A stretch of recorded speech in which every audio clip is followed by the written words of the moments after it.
Hello, welcome back to my channel where I try to cure my loneliness by talking to the friend that is always there for me, my laptop. Um, welcome back. Welcome back, Doc Boys and Doc Girls. And if you're new here, what a introduction this is.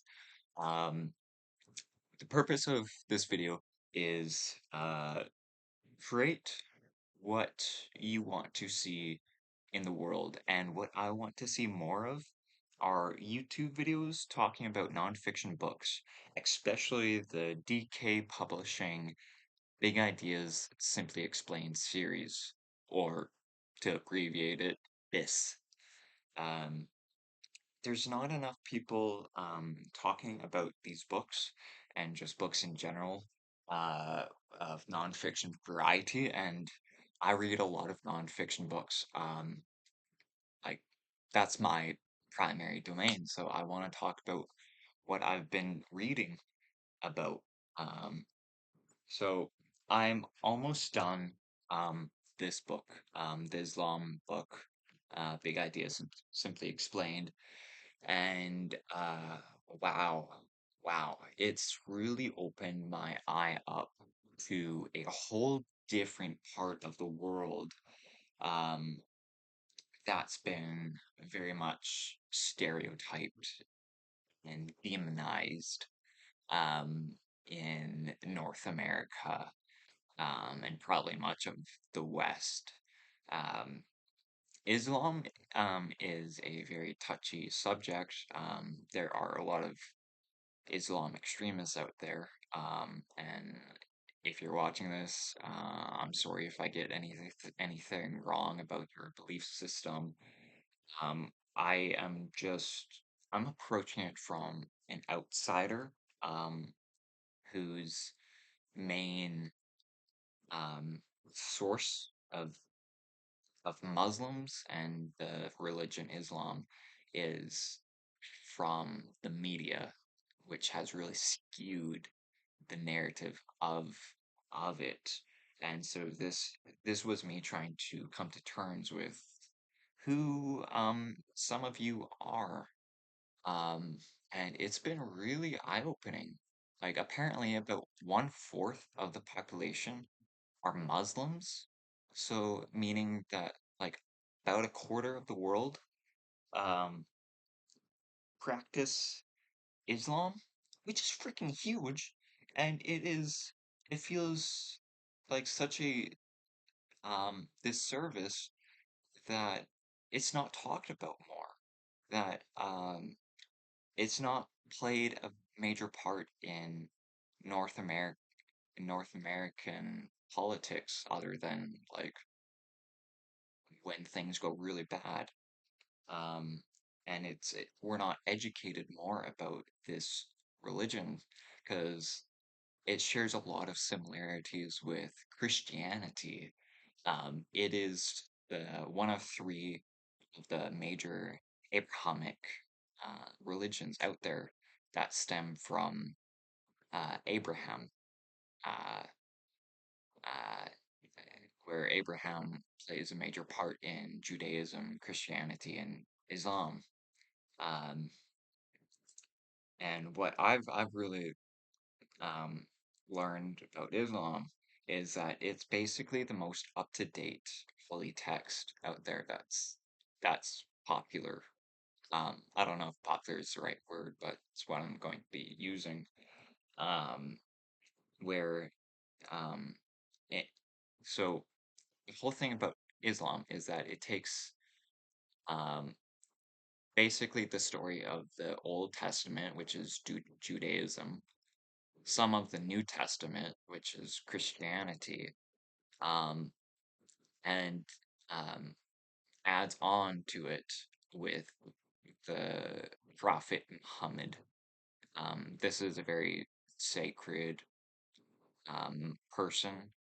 Um, he's not like Jesus, where he's not a deity.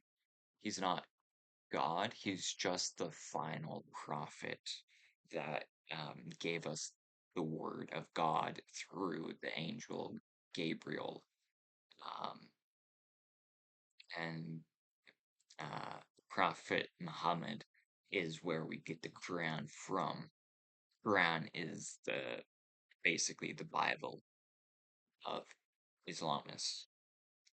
Um, and this happened during the 7th century, so about 600 years after Jesus, um, which makes it the most up to date, and it can be quite progressive with um, what it says about women and accepting other faiths. Like there is no um, like religion isn't mandatory. Like you're not forced into religion. Religion is something you come to on your own, right? And I know that sounds counter to what we see a lot with people trying to convert other people to Islamism. Um, but those are just a minority of Islamists, right? It's the whole phenomena of like the small minority that screams the loudest seems to represent the whole group, which is not the case, right? And we've only seen a small slice of Muslims, uh, and so it's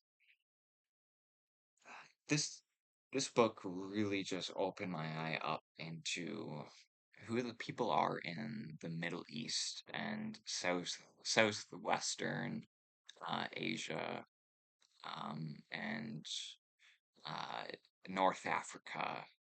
Um, that's where uh, the Muslim population largely reside.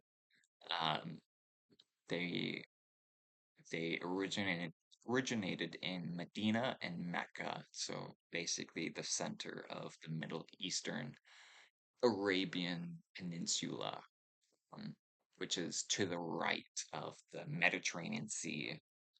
Um, which is Mediterranean Sea is like the hub of European culture. Um, it's where a lot of European history resides in. So the Arabian Peninsula is just to the right of it. And I've had to learn my geography just by reading these books to figure out where these people are, where do they fit into global history and global politics, and it's been a really good.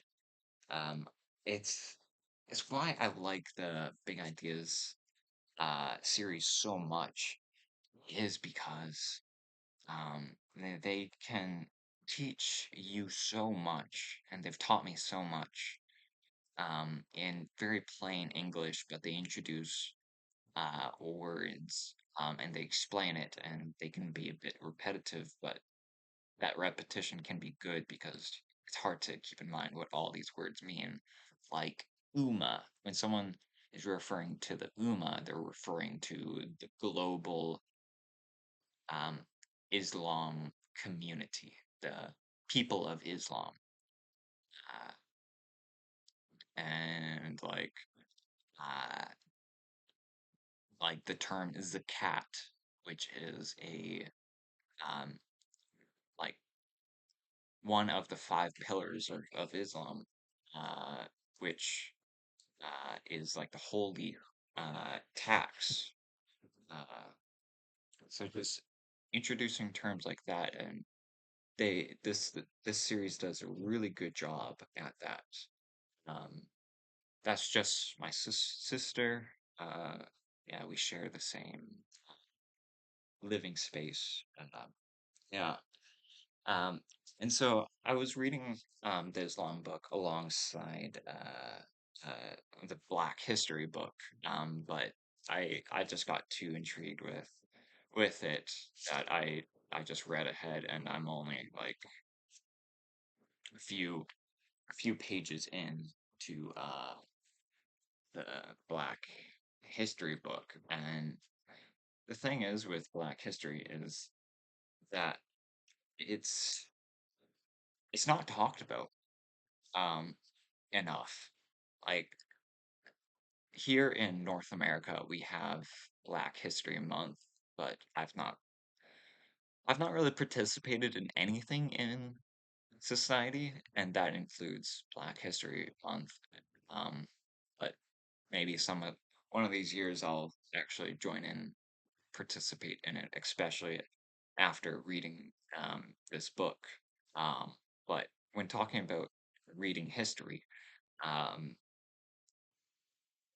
Africa is such a big continent, um, and it's often excluded a lot from like who these people are, and why is their story important to tell? Well, based off of modern context, it's important to acknowledge who these people are because we've hurt them so much um, through centuries of enslavement. But something to acknowledge is that yes, my ancestors, us Europeans of European descent, um, did um, enact like mass and enslavement to fund colonialism, but the culture of enslaving was already present in Africa, particularly North Africa, with the Ghana Empire. Um, and I'm just about to read about the Mali Empire too, which I believe also was heavy with um, slave economy. But there was already a huge market and economy um, with Africans enslaving other Africans. Uh, and so, not saying that it's justified whatsoever. Just it's interesting that that was already there, um, and they were all like the ruling Africans were subjugating swaths of their own African subjects into enslavement. But enslavement was just common in history, just across the world. So it really shouldn't be a surprise, but just in context with modern uh, knowledge of colonialism, and it's just interesting to point out. But that's not like the whole story of um, Africa so far, right? I'm only about like the 11th century in uh, after Christ into the history of Africa, and what they've talked about so far is like the migration of like the Bantu speaking people, um, and Ethiopia actually seems to play a central role in African history in the development of Christian and Judaism culture. Um, Ethiopia um, played a large role in trade, commerce, and communication with um, people of the Middle East, uh, with Muslims. Um, the Ghana Empire adopted Islam as its state religion, um, and ancient Egypt is like the most notable example of like early um, African uh, civilization and culture. with Nubia, which is now part of modern Sudan, just below it. Um, and it's kind of funny how Egypt is divided into Upper and Lower Egypt, but it's reverse with like the North and South, where Northern Egypt, um, which has the Nile River leading into the Mediterranean Sea, um, that's classified as Lower Egypt, whereas the southern half of Egypt is classified as Upper Egypt. Um, and so actually in the Islam book, I actually put that into context because it talked about how in the ancient world, these cartographers, people who create maps, um, didn't often did not have maps designed from north, south, east, west. Um, Depending on um, who made the map, sometimes it would be um, the reverse, where south is at the top and east is at the north is at the bottom. Or particularly in Europe, it was common to have east at the top, I believe. And why did that is just how they viewed the world, um, particularly for Muslims. What's really important to them is um, where the holy city Mecca and Medina are. Um, and so that played a big role in how they created maps because the thing with Muslims is um, I believe they do five daily prayers, and when they pray, they have to be facing um, Mecca, um, the holy city. Um, and the practice of praying facing Mecca is called the Qibla. Um, and so that played a major role in um, Islamist maps. And so um, I've not read anything about Egyptian maps, but I would assume that um, they would have made their maps from south to north. Um, but yeah. The Black History book, um, the first couple pages, where it actually like delves into the subject with like uh actually starts off like with ancient history, like for civilization. And I know that not all Africans believe in evolution, just like not all white people believe in Christianity or evolution. But it seems like this book is identifying like black culture um, as originating like in evolutionary terms, right? Where every person on Earth, if you believe in evolution, then current consensus says that every person on Earth originated from Africa, and that's what this book initially starts off talking about. How we all are native to Africa, and it was just through hundreds of thousands of years we've spread out across the world and developed different phenotypes, which are just like um, characteristic changes, right? Like physiological changes, structural changes, like pigment um, of our skin. Um, temperature regulation, um, stuff like that. Um, like hair distribution content.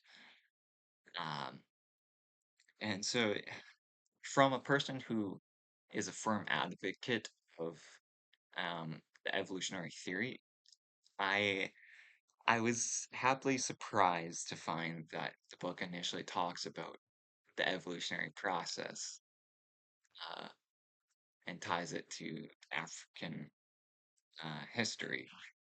Uh, just my sister, just my sister leaving. Uh, yeah.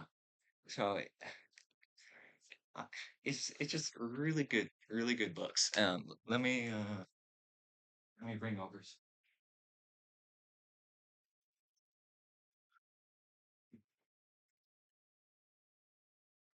So I've been reading some other books lately too. I've finished Why We Sleep by Matthew Walker. Sleep is such a vital process to everything that we do. Something that every person spends hours of hours every day doing. Um, and so it's such a vital phenomena that it it was worth me learning more about the science of why we sleep. Um, and so this is a pretty good um, introductory book into the process of sleep. And what really stood out to me is uh, the importance of REM sleep. Uh, well, sorry, not REM sleep. We all know about REM sleep, the rapid eye movement sleep that produces dreaming. Um, no, what stood out to me is non-REM sleep, NREM. Um, and NREM is not talked about nearly enough. Because dreaming is so exciting, it's so cool and mysterious. Like, whoa, like what is Freudian's theory of dreams? Um, but NREM sleep is what the majority of sleep is. And so, and it's not talked nearly enough in these psychology and health books, which is so weird. Um, and so it's really painted this idea that anything that isn't REM sleep is like dull and just like not really important, but that's not the case. Where NREM sleep he talks about is the pruning process. I know, scary, like pruning synapses and cells. You don't want that, but you do. You want to filter out the junk of like your experiences in life, and you want to clean out um your brain. And so it seems like he says that NREM sleep is the pruning process, whereas REM sleep is the consolidation process, right? So NREM is where the brain sorts out and filters the useless or not important information, and then REM sleep, dreaming, is where we um, solidify key concepts and key experiences. Um, and and so um, the brain will always try to have a healthy balance of the two types of sleep. Um, and what he talks about with REM sleep is that um, it's key to emotional regulation, and where he's found that people who dream about um, stressful experiences, the next day they'll wake up and be able to handle those stressful experiences better, or be able to uh, like recall those stressful experiences with a bit more levity.